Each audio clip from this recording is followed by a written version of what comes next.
Good evening and welcome to the bar. Another contemporary classic this week. I'll just whip you up a mojito. Take 6 sprigs of mint, 2 teaspoons of sugar, and 2 limes cut into wedges and put them into the bottom of a Collins glass. Muddle together. Top with a splash of soda water and cracked ice.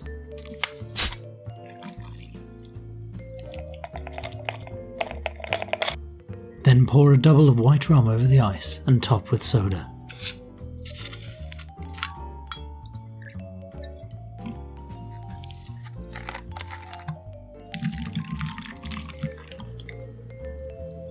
Garnish with a sprig of mint and serve. Perhaps I overdid the lime a little, but then again this is the traditional recipe. Could have potentially done with a bit more sugar. As it is rum-based, I suspect it is no surprise that the mojito was born in Havana, Cuba. The earliest proposed creation story suggests that it is a modification of the El Drac, named for Sir Francis Drake. In 1586, dysentery and scurvy broke out on his fleet and they made port in Cuba to obtain local ingredients for a remedy. This mixture of aguardiente de caña, literally burning water, lime, sugarcane and mint had enough vitamin C to combat the scurvy, and the sugar and mint helped hide the harsher taste of the spirit. Rum later replaced the aguardiente de caña as it became widely available, but the drink was not yet known as the mojito.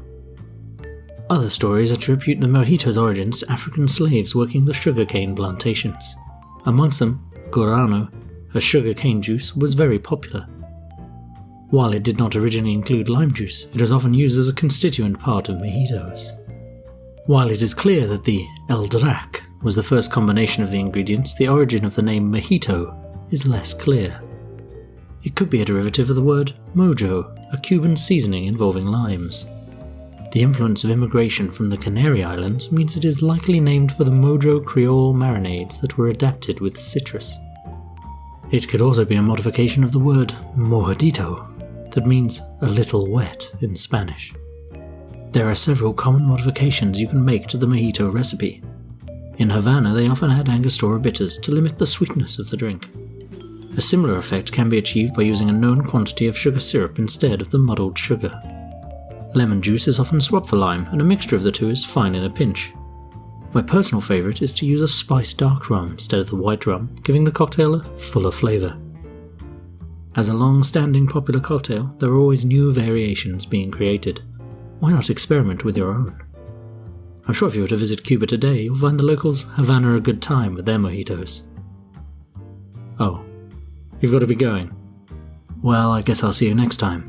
And remember, always drink responsibly. Dr. Wilko's Campaign for Better Beverages is a production of Tinker Tailor Soldier Sponge Productions. It was researched, written and produced by Dr. Wilko. The cocktail was mixed and drunk by Dr. Wilko.